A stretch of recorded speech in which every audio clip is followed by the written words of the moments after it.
Now for EEE 3008, Fundamentals of Digital Signal Processing, week 9, and this week we're going to be covering multi-rate digital signal processing.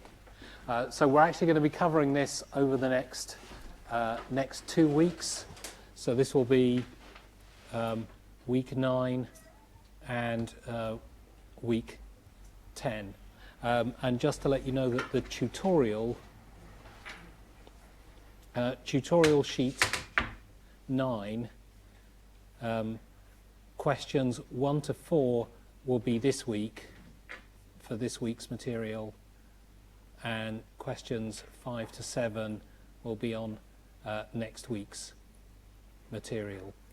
So although tutorial sheet 9 is already up, we won't have covered the material for week 10 just yet. But if you want to read ahead and look at the lecture notes, which are up already for next week, then you can have a go at those. And also just a reminder that Lab 5, which is on IIR filters, will be in week 10. That's the last week to sign off Lab 4. But for Lab 5, we don't have another lab following on after that. So instead, what you'll do is scan and upload the Lab 5 final sheet. And then I will mark that and feedback ready for January. So that one's just to be completed by the week 11 following that. So try and get as much of Lab 5 as you can done in the lab, but then you've got an extra week to finish off and upload that part for Lab 5. A couple of other bits, just looking slightly forward here. So week 11 is a revision week. So we'll have on the Monday, the 12 till 1 slot will be tutorial as normal.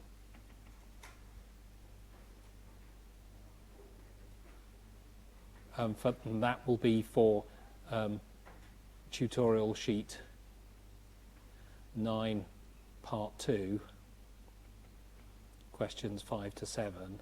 So that will be for week 11. And then the 4 to 6 slot will be revision questions on past exams. So I'll just give you these. So these are actually, if you look at the week 11 lecture material, these are the questions that I will be going through in the final week. So I'm telling you about these now so that if you want to have a go at some of those revision questions, you can look back at those. So the last 3 years of past exam papers and solutions are available on the Surrey Learn website, so you can go through the material for that. This revision plan appears under the revision topic on Surrey Learn, so you can get that from there. And so if you want to, you can have a go at these questions before the revision session. So they're from 2016-17, 2017-18, and actually none from 2018-19, so they're actually the same as if there are any of you here who were here last year and having another go at this one, it's actually the same questions that I used last year. So one change from this for this year, that across the department of electronic and electrical engineering courses, we're moving towards reducing the choice element in many of the courses. So this was something that came up at the Board of Studies. There are a couple of student representatives there as we're making this move. One of the bits of feedback was that when there's choice, people have to spend time actually thinking about what questions they want to use, so you lose time on that. But it does mean that the rubric on this question will be answer all 3 questions. So don't not revise something because you think it might not come up. Make sure that you can cover something out of these topics. But these questions give you a pretty good idea of what might come up. So linear time invariant systems, Z transforms, poles and zeros, discrete Fourier transform, FIR filters, IIR filters, and multi-rate signal processing. Those are, if you want to think, those are pretty much the sorts of topics that might come up in exam questions. And if you look at the past papers, you'll see those sort of topics around. So if you reckon that you can have a pretty good go at questions in that area, then you'd be fairly safe in the exam. But it's a good idea to practice. And that's why the tutorial sheets, although they're not worth anything, are actually really helpful in terms of preparing for the sorts of exam questions that might come up. So I'll cover more about revision in the final week, but this is just to give you a couple of weeks' notice if you want to start working through at least some of those questions so that you can try them out ahead of getting to week 11, and then you'll know the sorts of things that you wanted to ask about why do you do this sort of thing, or what might come up in that place. Okay, so that's the revision plan, and as I said, that's already uploaded on Surrey Learn, so you'll see that in the revision section on Surrey Learn. So we're going to start on the last of these topics that's mentioned there, and that's multi-rate digital signal processing. And so let's look at what multi-rate digital signal processing is all about. So, no, we're actually now on sheet 2, and let's turn the autofocus off so that it will not go out of focus. Okay, good. So multi-rate DSP, and we're week 1 of 2 for this bit of multi-rate.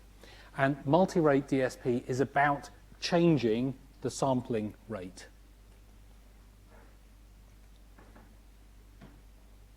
Changing sampling rate. And there are 2 main operations that we have upsampling and downsampling. We also find these called interpolation and decimation.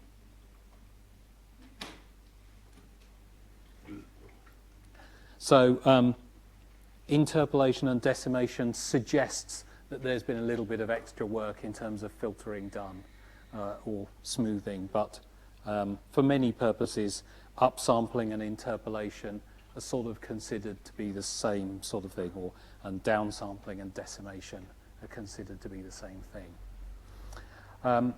And so changing the sampling rate is something that is a topic that is quite useful in terms of being able to do more in the digital domain than in the analog domain. So one of the examples that we could use for this is what some call so-called oversampling. And this is sampling at a higher rate than is theoretically needed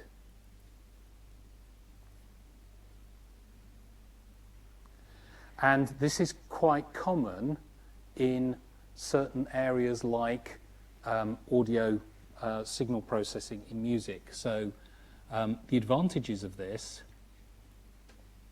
and we'll explain this a little bit more in a minute, that we have, if we run at a higher sampling rate, we create simpler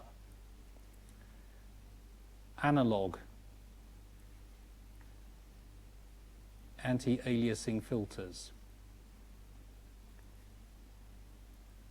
I'll show you why in a moment. And also we can reduce so-called quantization noise. And again, I'll show you that in a moment as we go through. So let's have a look at an example for an audio signal. So example, sampling an audio signal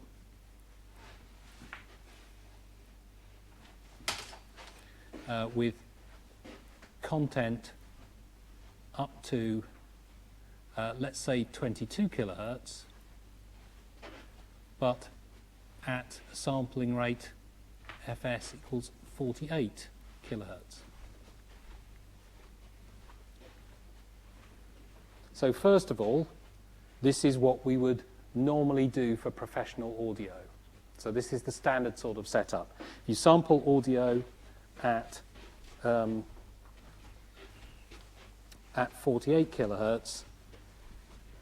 This is our normal analog sampling rate. If it's a CD, you'd sample it slightly lower, 44.1 kilohertz. So that sort of range you can do either. And let's have a look at what we'd normally have to do in order for this to work. So here's our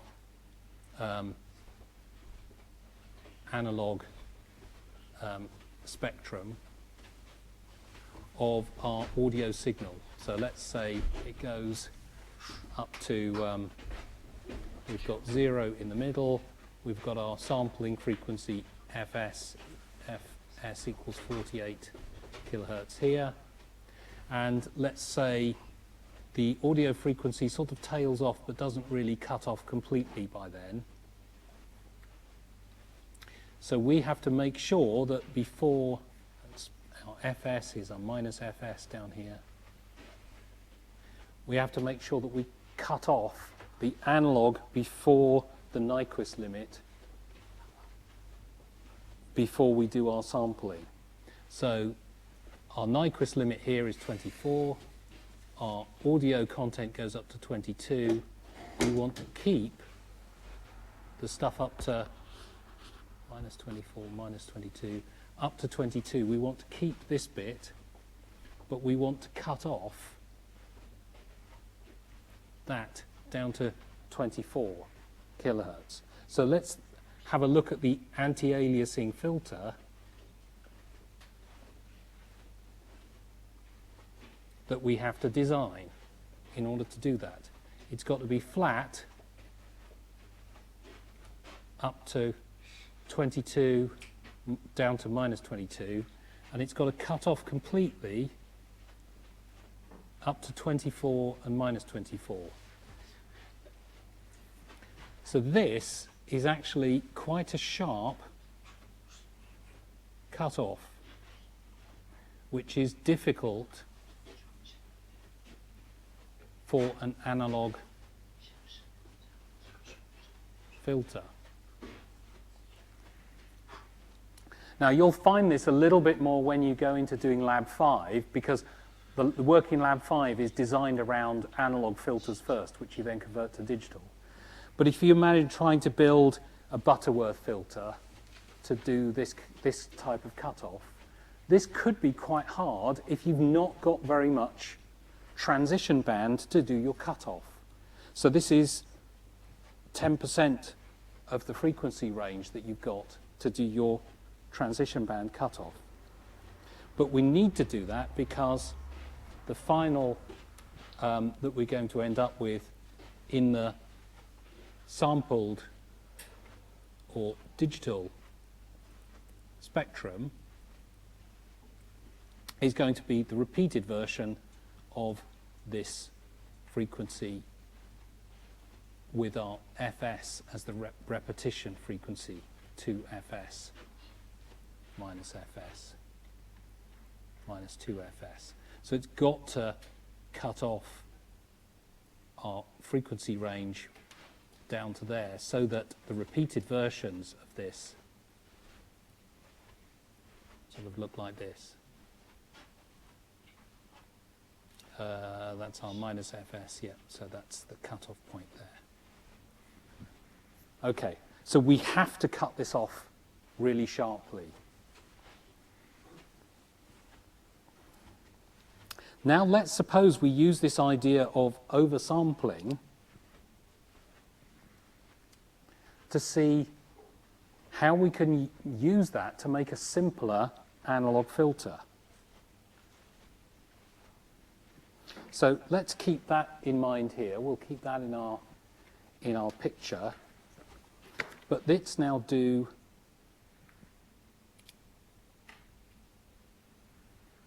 this with an oversampled version where we're going to use sampling at double the sampling frequency. So here's our analog signal again, analog spectrum. So we had it at 0, we had fs here, we've got 2 fs.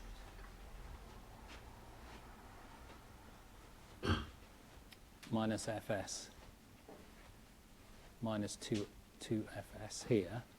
Here's our sort of original signal that we had, which sort of gradually tails off, like this. But let's suppose we're going to, instead of using the basic spectrum, we're going to use oversampling at fs times 2. So actually we're going to cross out these. Well, the 0 is going to stay the same. But now we're going to use a sort of fs1, which is equal to 2 times fs. So this is now fs1 over 2 here.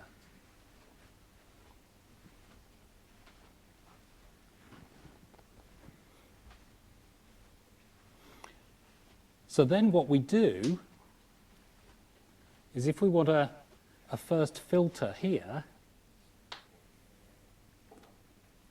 because our sampling frequency is now up at this point, here is our fs1, 0 minus fs1. We don't need to cut off our frequency.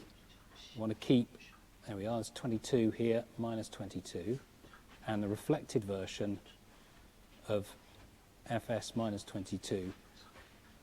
We don't need to cut it off immediately. We've got a long range that we cut it off over. In fact, what we're going to do later is, once we've done our next stage, we're actually going to use a digital filter to get rid of everything inside of here. So actually our transition band that we've now got, we can use all of this range from here up to the point where we're going to keep the stuff up here. So we want to keep this pass band, and our transition band is now all of this range.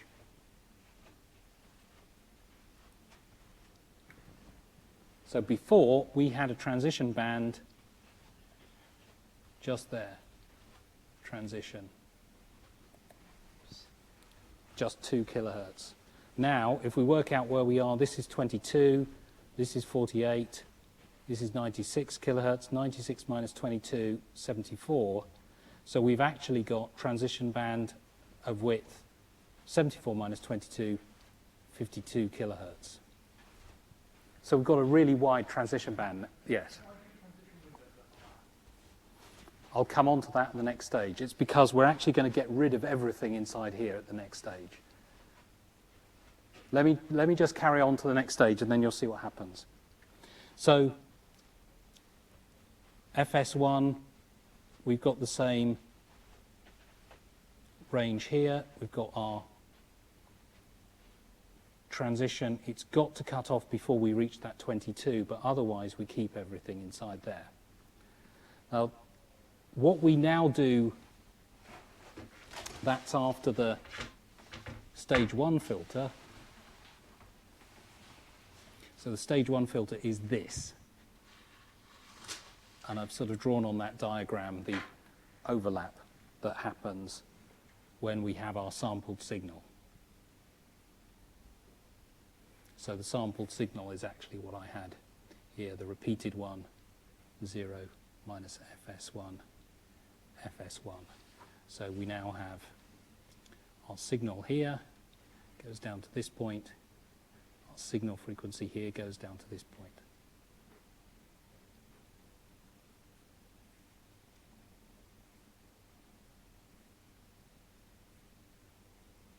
That's what we want to keep there, and so on.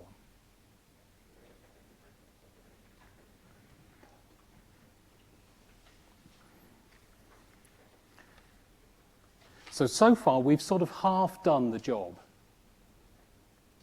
So we've kept the frequency range that we wanted. We've used a really simple analog filter with a very slow roll-off, so it's going to be much better behaved. It won't have such nasty phase behavior if you've looked into analog filter design. And now we use a stage 2 digital filter. And the digital filter that we design now has our sharp cutoff from 22 up to 24. And because if it's a digital filter, its response, FS1, its response repeats in the digital domain.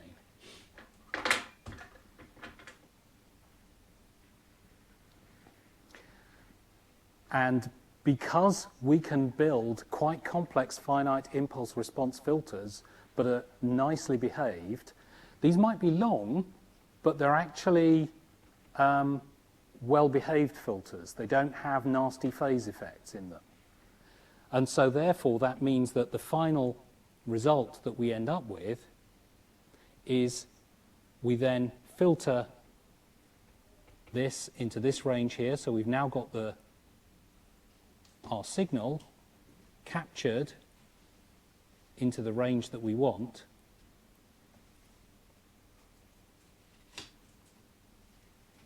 Our 0 fs1 minus fs1. And now we finally do the final stage of downsampling.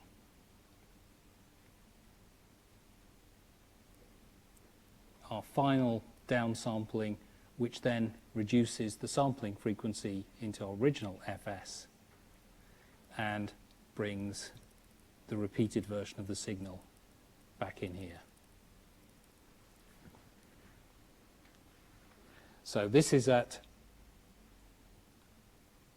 here, this is sampled at 96 kilohertz equals 48 times 2. This is now sampled at 48 kilohertz, which is our final target. And you can see that this type of filter here, we cut off all the stuff that was the rubbish inside of there that we didn't want.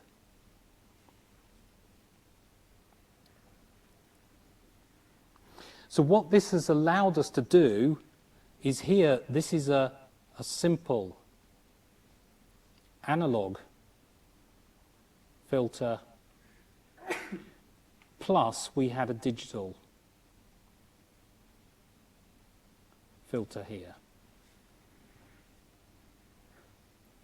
And so actually the transition band, because of us cutting off at 24 there, we probably should have allowed an extra little bit of space there. So from 74 down to 24, so actually that should have been better at 50 kilohertz, just to be on the safe side.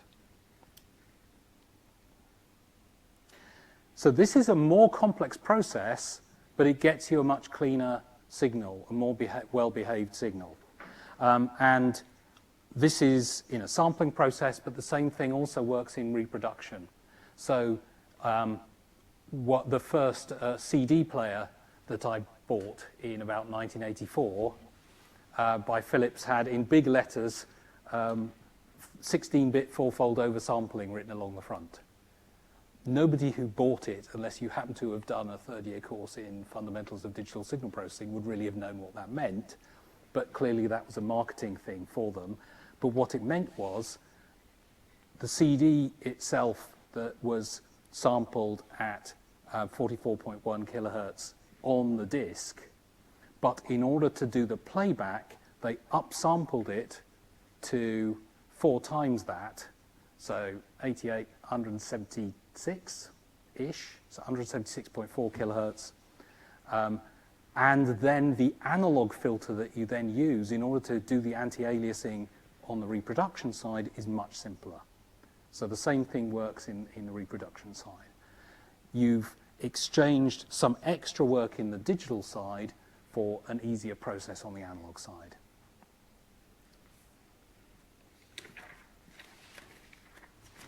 So that's one of the advantages that you get from using a sample rate change. And here we've gone from a 96 kilohertz to 48 kilohertz change. And we'll talk about how we do that and how we build the filters to do this downsampling and upsampling process in a moment.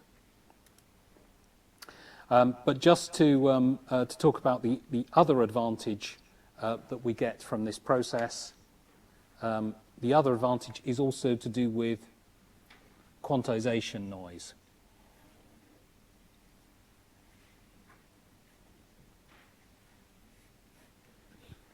So quantization noise is something we haven't really talked about much in this course so far, but it is important both in audio and in image processing. You might see in poor images where you have a limited range of grey levels, for example, you might see edges that seem to be on fairly flat areas where the grey levels are only changing very slowly. You'll see edges on something. You can also get the effects of quantization that happens if you've done very low quantization rates in image coding, like JPEG artifacts will come up because of quantization errors. So the key thing with quantization noise is that there's only a finite number of levels to represent the signal. So let's have a look at, here's a typical sort of signal shape of this sort. We've got representation of sample points coming out from here, but if we zoom in on the sample points as we go up through, there are only a finite number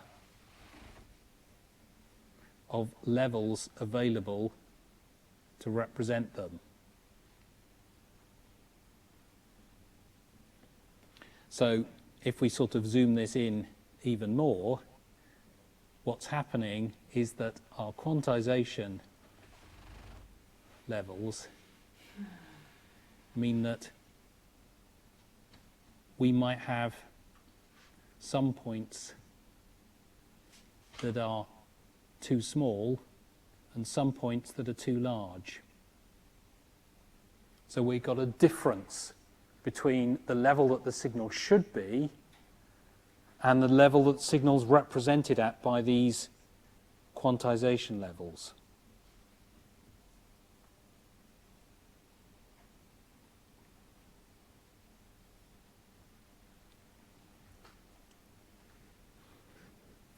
So this leads to the idea of an error per sample.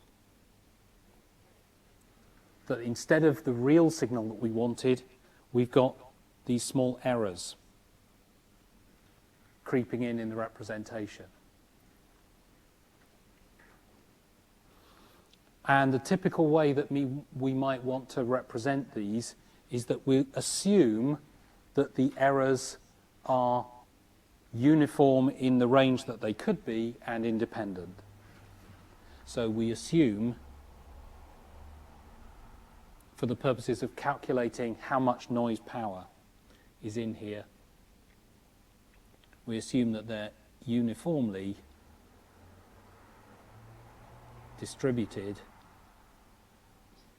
and if the total quantization level range, let's call it Q, this is uniformly distributed from between minus Q by 2 up to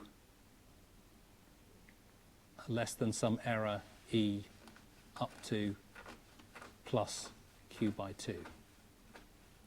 So we assume it's uniformly distributed over this range, which we sometimes write as round brackets minus Q by 2 up to Q by 2. So this round bracket or half round bracket notation. And we also assume it's independent per sample. If you've done any sort of statistics, you may have come across the idea of IID, random variable, stands for independent, identically distributed. So that's what we assume. We assume that they're independent samples, they each have the same distribution. And so this means that we're assuming a probability density P of E is, well, over this range, let's look at a picture of what we've got. We've got a range between Q by 2 and minus Q by 2. Got a probability density P of E. What's the height of this if it's a 1 over Q? Yeah, a height of 1 over Q because the area has got to be 1. So we've got to have area 1 for a probability density. So it's probability 1 over Q if the absolute value E is less than Q over 2 and 0 otherwise.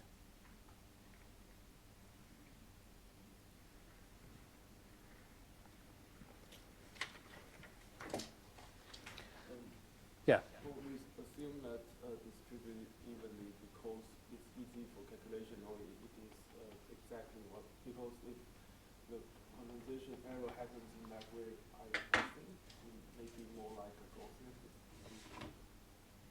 So we don't know any information about that, and it's just as likely to be any value than any other value for quantization, because if you've got a large range of things that your number could fit in, if you imagine that it's your numbers that form these heights are uniformly distributed over that range, then these numbers you assume are going to be uniformly distributed across the whole range of the signal.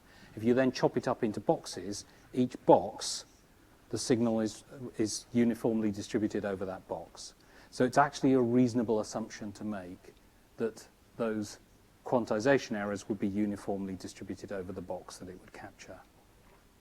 At the edges, there might be a sort of tail effect, but we're going to ignore those things at the edges. You could also say that if these changes were only small, then if you knew that what the slope was going to be, you could sort of guess one of the next values from one of the earlier values. Again, we're going to avoid that. So it's a fairly simplistic assumption, but it gives us a pretty good guess of what's going to happen. So in particular, we're going to measure a noise power here, or we're going to estimate a noise power using what's called the mean squared error, sometimes written MSE. If you're doing things in machine learning, you come across MSE as well as mean squared error. lots of things, you measure some error, and then you want to make it smaller. Here we're doing the same sort of thing. So the mean squared error is the expected value of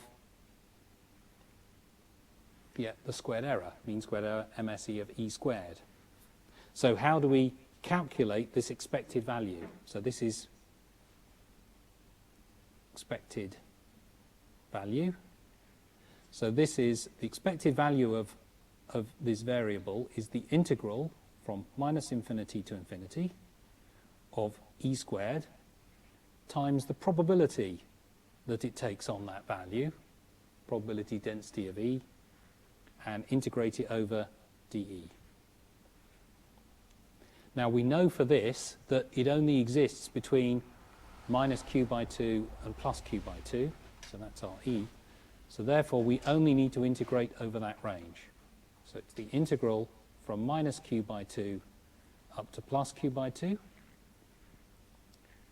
E squared times, now the probability density of E over this range we've just seen is 1 over q.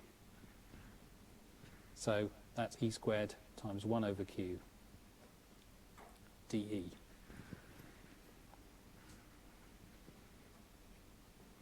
So that's 1 over q is a constant, so we can take that out. Let's integrate what's left, which is integral E squared dE. What's the integral of E squared dE? Yep. So it'll be a definite integral of E cubed over 3 between minus q by 2 and plus q by 2. Okay, let's finish off the calculation for that. So that's 1 over 3q of E cubed at the top, so that's q over 2 cubed minus q by 2 cubed, which is, so q by 2, let's do this one, q by 2 is q cubed over 2 cubed, which is 8, minus q cubed, so that's actually another q cubed over 8 for that one. So we've got q cubed over 3 and 1/8 and 1/8 is a quarter, so that's q cubed over 12. Sorry, yes, you're quite right. I missed a cube down there, so that should cancel with those and give squareds. So q squared over 12. Thank you.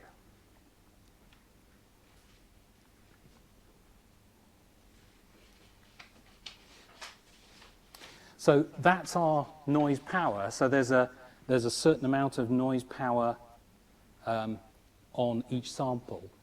But the note here is that if the noise is uncorrelated,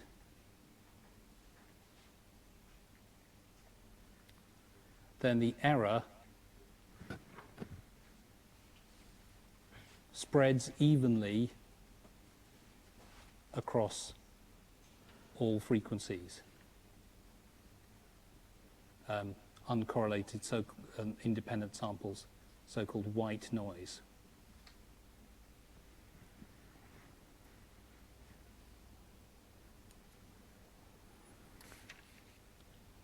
So actually, I'll just pop this in at the bottom of this slide because I want to use the next one for another one. So if we've got a, actually no, I'll go on to the next slide. So error across all frequencies.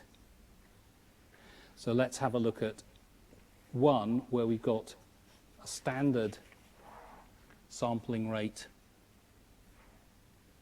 of fs, so minus fs and plus fs here. If we've got our noise power here, this area, which is q squared over 12, means that the error density is q squared over, well, if we're going between minus and plus, sorry, it's across the Nyquist limit. So fs over 2 to minus fs over 2. So q squared over 12, and that total range is sampling frequency fs. So it's over 12 fs. That's our error density here.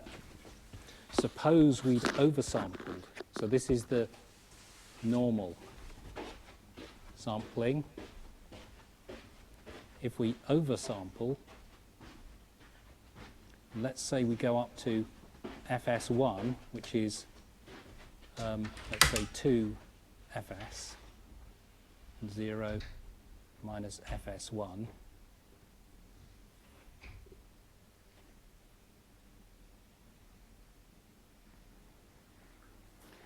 We've got the same error per sample, so this is area is the same.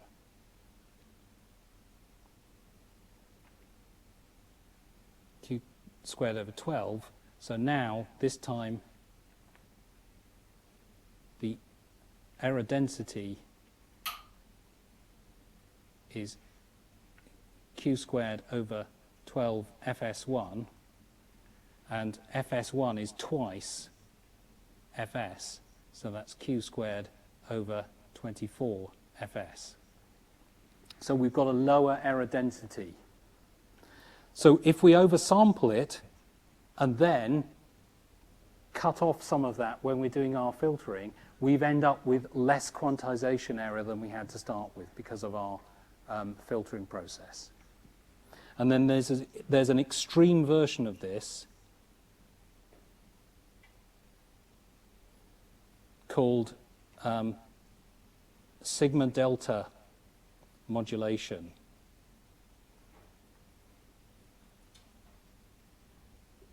Sigma delta modulation.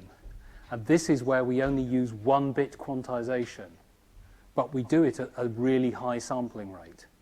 And that means by the time you've actually then filtered that down to the so-called baseband that you're interested in, the amount of error is really quite small over the range of the signal that you're interested in. So to be able to do our oversampling has these two advantages. So oversampling brings us simpler analog filters and reduced quantization error. So this is why it's a good idea.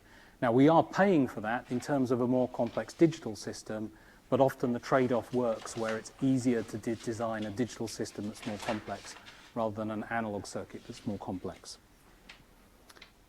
This quantization error means that we can have coarser quantization in the analog domain and still get the same effect. You can get approximations to this type of effect with things like dithering. If you want to add dithering, particularly to image signals, it can get rid of these slowly changing edges in images. So it's a related effect. It's not quite the same, but it's related to that.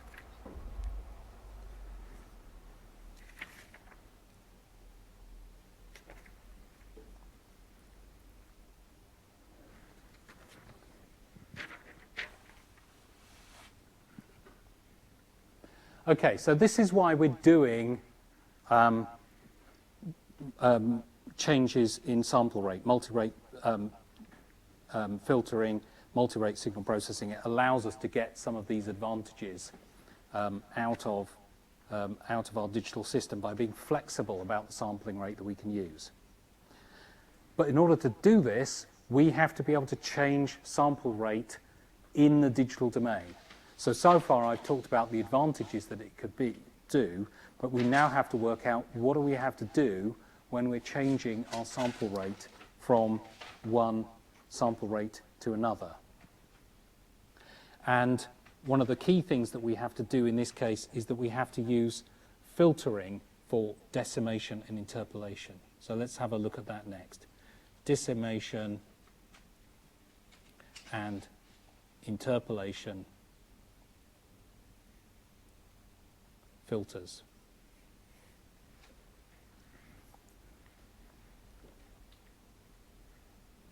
So let's have a look at the first one of these first, where we want to look at decimation,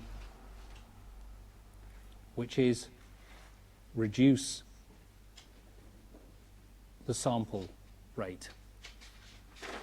Because here we can see the sort of problems that we're going to get into if we're not careful. So let's have a look at our digital signal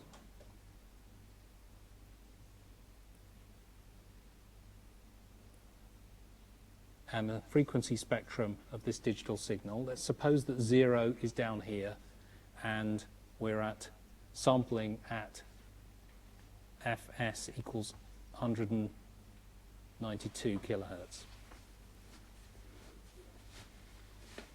So in the middle, our Nyquist limit, fs over 2, is 96 kilohertz. And let's suppose that we want to downsample it down so that this would be our sample rate eventually.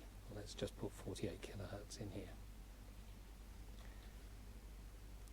Now, this is our sample rate. This is our Nyquist limit. So that means that our digital signal exists with that as the repeat point. So it repeats at intervals of the sampling rate. That means that's going to repeat up here. So that means we need to have our signal cut off before the Nyquist limit. But if we were going to reduce the sample rate of this, if we don't do something about that first, all of this stuff up here is going to end up being aliased once we reduce the sample rate. Just in the same way that if we didn't get rid of it before we sampled, if you remember back from about week 2, if we didn't filter that, we would end up with signal being aliased up here. So we have to do filtering to get rid of that before we downsample. This time, though, we're in the digital domain, so we'll need to use a digital filter in order to do that. So suppose we want to decimate by 4. That means downsample from 192 kilohertz to 192 over 4 equals 48 kilohertz. So we want to downsample so that 48 kilohertz is the new sample rate. That means that our new Nyquist limit is going to be a half of this at 24 kilohertz. So new Nyquist limit 24 kilohertz. So we're going to have to filter everything in here down to that first. So that means we need to use a decimation filter.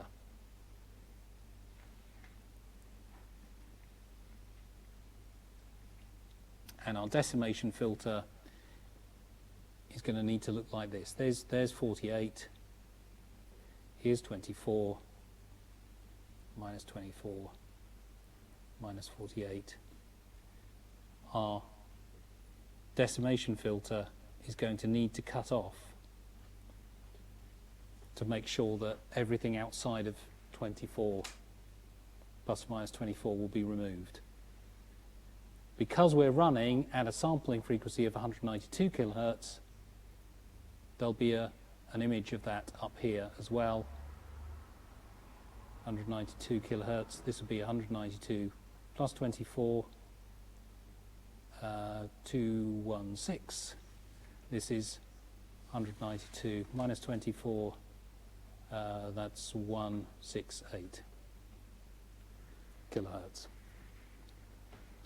So these are going to downsample that. So this is now the filtered signal is now going to be this original signal. Oh yes, it's now going to be the original signal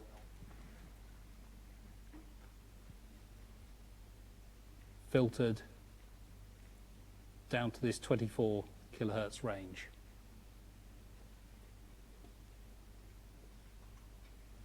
And we need that because the next stage is now to downsample.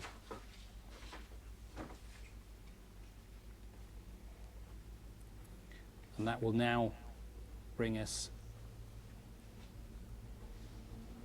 so that 48 kilohertz here is now our new repeat period. So 48 is another one, 96, another one here,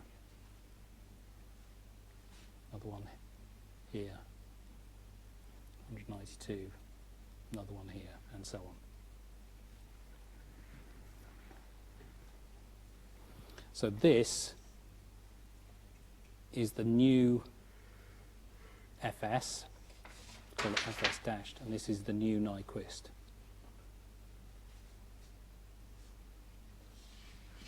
Limit.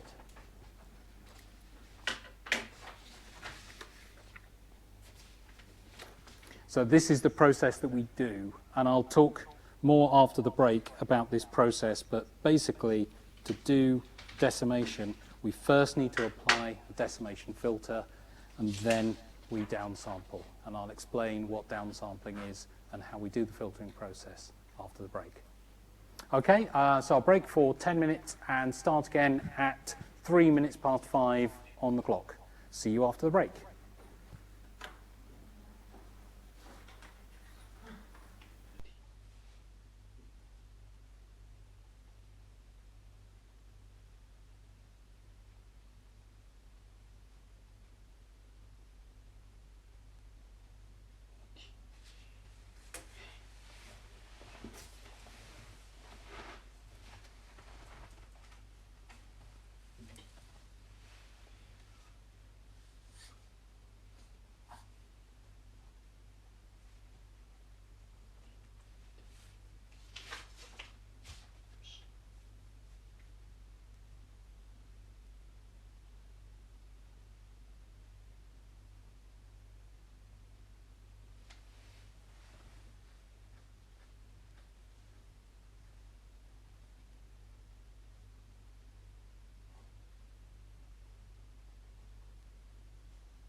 wondering how